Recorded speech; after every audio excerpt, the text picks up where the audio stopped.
There are crimes that shock us, there are criminals who disturb us, and then there are monsters who change an entire nation forever. Ivan Milat was one of those monsters.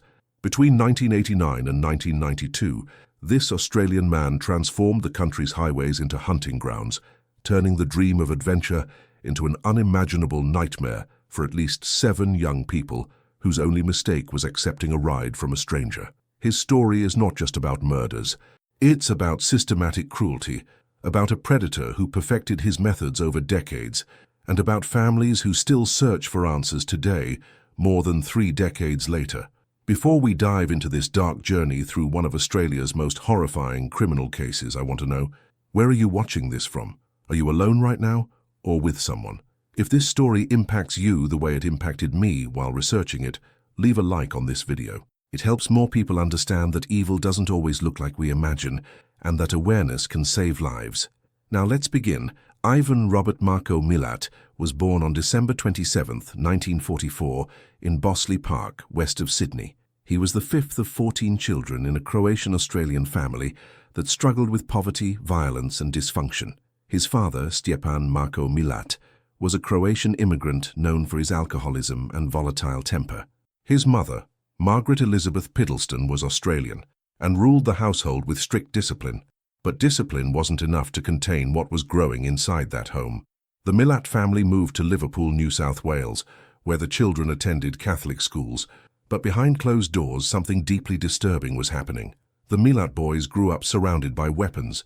Guns and knives weren't just tools, they were toys. The boys would practice shooting targets in the backyard, learning to handle firearms before they could properly read.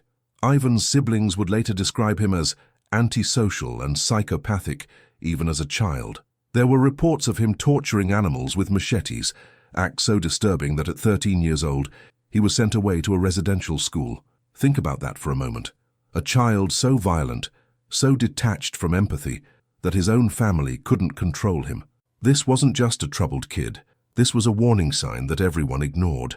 As Ivan grew into adulthood, the violence didn't disappear. It evolved. In 1984, at 40 years old, he married Karen Duck, a 16-year-old girl who was pregnant with his cousin's child. Let that sink in. A 40-year-old man marrying a pregnant teenager. They had a daughter together, but the marriage lasted only 5 years, ending in 1989 due to domestic violence.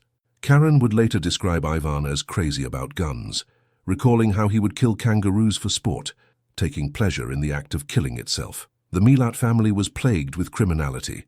Many of Ivan's siblings had encounters with law enforcement. In 2005, lawyer John Marsden made a deathbed allegation that Ivan's sister, Shirley Soiree, had helped him murder 2 British backpackers.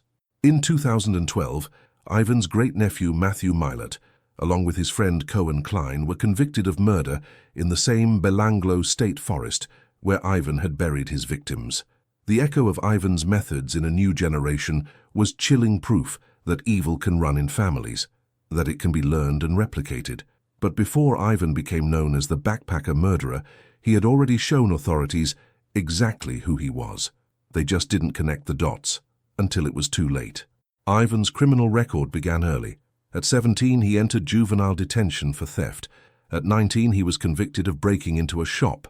In 1964, he received an 18-month sentence for home invasion. In 1967, he got 3 years for theft. But these property crimes were just the surface. Beneath them lurked something far more sinister. On April 7, 1971, Ivan committed an act that should have put him away for life. He kidnapped 2 18-year-old women near Liverpool Station, raped one of them, and attempted to rob them at a cafe. The women escaped. They reported him. They identified him. But the charges of rape and armed robbery were dropped, thanks to a family lawyer who found a way to make the case disappear. While awaiting trial, Ivan fled to Queensland, Victoria, and New Zealand, possibly using a false passport. He ran from justice, and justice let him go. In 1977, he attempted to rape and murder 2 female hitchhikers traveling from Liverpool to Canberra. Again, he was not charged. The system failed. Again and again, the system failed. From 1975 onward, Ivan worked as a truck driver and spent 20 years employed by the Roads and Traffic Authority. This job gave him something invaluable for a predator: geographic mobility, knowledge of remote areas, and a legitimate reason to be on the highways at all hours. He was hiding in plain sight, a monster with a government job and a paycheck. And then, between 1989 and 1992, Ivan Milat began the killing spree that would make him infamous. His method was simple and terrifyingly effective. He would approach backpackers along the Hume Highway, offering them a ride south. These young people, many of them foreigners exploring Australia, trusted him. They believed in the kindness of strangers. They believed the world was fundamentally good. Ivan Milat showed them otherwise. He would drive them to Belanglo State Forest, a dense woodland area south of Sydney. There, away from witnesses, away from help, he would torture them. He used a Ruger 10-22 caliber .22 rifle and a Bowie knife. His methods were designed not for quick death, but for maximum suffering. He would cut his victims' spines to paralyze them, ensuring they remained conscious while he inflicted further injuries. He would shoot them multiple times, sometimes using their heads for target practice. He would stab them repeatedly, prolonging their agony. And when he was finally done, he would bury them in shallow graves scattered throughout the forest, taking their belongings as trophies. The first victims were James Gibson and Deborah Everest, both 19 years old and Australian. They disappeared on December 30th, 1989, while hitchhiking from Sydney to Melbourne for a concert. James was found with 8 stab wounds. His spine had been cut, his heart and lungs punctured. He had been paralyzed before death, forced to experience every moment of his murder. Deborah's skull had been fractured twice, her jaw was broken, her forehead bore knife marks. She had been stabbed in the back. Their bodies weren't discovered until October 5th, 1993, nearly 4 years after their deaths. On January 20th, 1991, Simone Schmeidel, a 21-year-old German backpacker, disappeared. She had been hitchhiking to meet her mother in Melbourne. Her body was found on November 1st, 1993. Like James Gibson, she had been stabbed 8 times, her spine severed twice, her heart and lungs destroyed. On December 26, 1991, 2 more German backpackers vanished, Gabor Neugebauer, 21, and Anja Habschied, 20. They were traveling together from Sydney. Gabor was found on November 4, 1993, shot 6 times in the head. Anja had been decapitated. Her skull was never found. Imagine the terror. Imagine watching your traveling companion murdered, knowing you're next, and then experiencing that final horrific act. The last confirmed victims were Caroline Clark and Joanne Walters, British travelers aged 21 and 22. They disappeared on April 18, 1992. Their bodies were found on September 19, 1992, just 5 months later. Caroline had been shot 10 times in the head. She had been used as target practice, as if her life, her dreams, her humanity meant nothing. Joanne had been stabbed 15 times, 4 wounds to the chest, 1 to the neck, 9 to the back. She too had been paralyzed, made to suffer consciously through her own murder. 7 young people, 7 lives full of potential, cut short by one man's sadistic pleasure. But here's what haunts investigators to this day. They believe these 7 were just the beginning. Before we continue with this disturbing journey into one of Australia's darkest chapters, I need to pause and connect with you again. If you're still watching, it means this story has gripped you the way it gripped an entire nation. Where are you right now? Are you feeling what I felt when I discovered the depth of these crimes? If this investigation is making you think differently about safety, about trusting strangers, about how we protect each other, please hit that like button. Share this with someone who needs to understand that awareness is our first line of defense. Now let's continue, because what happened next changed everything. For years, bodies were being discovered in Belanglo State Forest, but no one could identify the killer. The crimes seemed random, the victims diverse, the timelines scattered. Then, in 1992, after the discovery of Caroline Clark and Joanne Walters, authorities finally realized they were dealing with a serial killer. The Task Force Air was formed with more than 20 detectives dedicated solely to catching this predator. In 1993, a reward of $500,000 Australian dollars was offered for information, but the breakthrough wouldn't come from a tip or forensic evidence. It would come from a survivor. Paul Onions was a 24-year-old British backpacker who, in January 1990, accepted a ride from a man who called himself Bill. They were near Casula, on the Hume Highway, and Bill seemed friendly enough. But as they drove toward Belanglo State Forest, everything changed. Bill pulled over, produced a weapon, and attempted to rob Paul. But Paul fought back. He ran, and as he fled through the bush, Bill fired shots at him.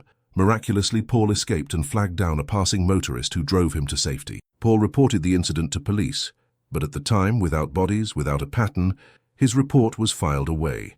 He returned to Britain, traumatized but alive. Then, in November 1993, Paul saw news reports about the bodies being found in Belanglo. He saw the victims, the timeline, the location, and he knew.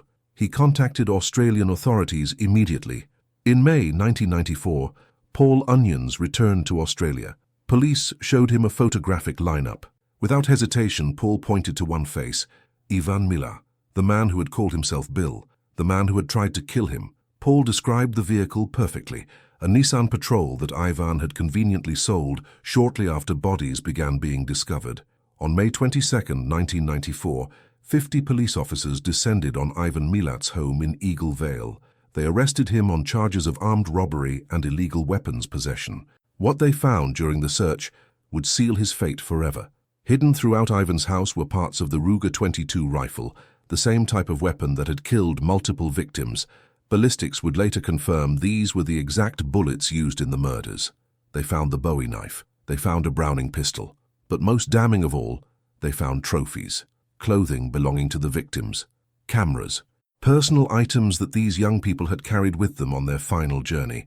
Some items were even found in the homes of Ivan's relatives, suggesting either complicity or that Ivan had distributed his trophies like gifts. Investigators discovered that Ivan had not worked on any of the days when the attacks occurred. He had no alibis. His obsession with weapons was well documented. His history of violence against women was established. And now they had Paul Onions, a living witness who could put Ivan at the scene, could describe his methods, could prove that what happened to those 7 victims could have happened to anyone who accepted a ride from this monster. The trial began on March 26, 1996 at the New South Wales Supreme Court. It would last 4 months. 145 witnesses would testify. The evidence was overwhelming. Forensic experts matched bullets. Pathologists described the horrific injuries. Family members of the victims wept as they identified belongings. And Paul Onions sat in that witness stand and pointed at Ivan Milat and said, "That's him. That's the man who tried to kill me." Ivan's defense was pathetic and predictable. He fired his lawyer and chose to represent himself. He blamed his brothers, particularly Richard. He claimed he was being framed. He showed no remorse, no empathy, no humanity. The jury saw through him completely. On July 27, 1996, Ivan Milat was convicted of 7 murders, 1 count of attempted murder against Paul Onions, false imprisonment, and armed robbery. He received 7 life sentences with no possibility of parole. The judge made it clear Ivan Milat would die in prison. But even behind bars, Ivan couldn't stop being exactly who he was. He began his sentence at Maitland Correctional Centre, where other inmates, disgusted by his crimes, beat him severely. In 1997, he attempted to escape with another inmate, George Savas. The attempt failed. Savas would later commit suicide. Ivan was transferred to Goulburn Supermax, Australia's highest security prison, where he would spend the rest of his life. Between 1997 and 2011, Ivan filed multiple appeals. Every single one was denied. The evidence was irrefutable. His guilt was absolute. But Ivan never stopped trying to manipulate the system, never stopped seeking attention, never stopped trying to assert control. His behavior in prison revealed a man desperate for relevance. In 2001, he was moved to the High Risk Management Centre. That same year, he swallowed razor blades in an apparent suicide attempt, though many believed it was simply attention-seeking. In 2009, he cut off his own little finger with a plastic knife, mailing it to the High Court as a bizarre protest. In 2011, he went on a hunger strike because prison officials refused to give him a PlayStation 3 gaming console. He lost 25 kilograms before finally ending his strike. The man who had shown no mercy to his victims now demanded comfort and entertainment. In May 2019, Ivan Milat was diagnosed with terminal esophageal cancer. He was transferred to Prince of Wales Hospital, then to Long Bay Prison Hospital. Police visited him multiple times, hoping that facing death might inspire a confession, might bring some closure to the families who still had questions. Ivan refused. Even dying, even facing whatever judgment awaited him, he would not admit what he had done. On October 27, 2019, Ivan Robert Marco Milat died at 74 years old. The New South Wales government denied his family permission to hold a funeral. His body was cremated at the state's expense. He died as he had lived, without remorse, without redemption, without humanity. But his death did not end the investigation. In fact, it opened new chapters that continue to this day. Investigators have long suspected that the 7 confirmed victims were only a fraction of Ivan Milat's true body count. He is now linked to at least 58 cold cases dating back to the 1970s. The pattern is consistent: hitchhikers, young people, victims shot with .22 caliber weapons, stabbed, buried in forests, their belongings taken. The similarities are impossible to ignore. Kieran Rowland, 20 years old and pregnant, disappeared in 1971 while traveling to Canberra. Her bones were found years later in a pine plantation. Multiple sources claim Ivan bragged about killing her. Peter Letcher, 18, was found in 1987 near Jenolan Caves, shot 5 times in the head with a .22 caliber weapon, handcuffed and stabbed. Diane Panacchio, 29, was found in 1991 in Belanglo State Forest, stabbed in the spine, paralyzed before death, exactly like Ivan's confirmed victims. There are cases in Hunter Region, in Queensland, across multiple states. Young women like Anita Cunningham and Robin Hoynville Bartram, both shot with .22 caliber weapons. The list goes on and on. Some investigators believe Ivan confessed these murders to his mother before her death in 2001, but if he did, she took those secrets to her grave. And then came the developments of 2025 that shocked Australia all over again. In August 2025, New South Wales Premier Chris Minns announced a possible new investigation after reviewing photographs from a 1980 cold case. The photos showed a suspect sketch that was, in his words, incredibly similar to Ivan Milat. This revelation opened the door to investigating Ivan's potential connection to 58 victims across all Australian states. Police files were revealing connections to dozens of unsolved murders that had been dismissed or overlooked for decades. Ivan's family immediately denied these allegations, claiming he had been framed for the original 7 murders and certainly wasn't responsible for more. But their protests rang hollow against the mountain of evidence. In September 2025, the New South Wales Parliament approved a parliamentary inquiry to examine evidence linking Ivan Milat to up to 80 additional victims. 80. Let that number sit with you. If true, it would make Ivan Milat one of the most prolific serial killers in modern history. Critics called the inquiry a waste of resources, but families of victims supported it desperately. They needed closure. They needed answers. They needed to know if their missing loved ones had fallen victim to this monster. Documentaries and podcasts released in 2025, including Ivan Milat, the backpacker killer who terrorized Australia, have explored these connections in detail. The evidence is compelling, the patterns are undeniable. The scope of Ivan's terror may have been vastly underestimated. Ivan Milat changed Australia forever. Before him, hitchhiking was common, even encouraged as a way for young travelers to experience the country. After him, it became synonymous with danger. Belanglo State Forest, once just another beautiful natural area, is now a memorial and a warning. Parents warn their children. Travelers are cautious. The national conversation about safety, about violence against women, about recognizing predators, all of it can be traced back to the moment Australia realized a monster had been hiding among them. But perhaps the most chilling aspect of Ivan Milat's legacy is this: he was caught only because one victim escaped. Paul Onions survived. Without him, without his courage to come forward, without his willingness to return to Australia and face his attacker in court, Ivan might never have been identified. How many other predators are out there right now, hunting along highways, hiding in plain sight, waiting for victims who will never escape? Ivan Milat's story is not just about one evil man.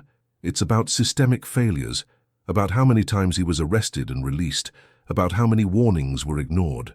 It's about the importance of listening to victims, of believing survivors, of connecting the dots before more people die. It's about the reality that evil doesn't always look like we expect.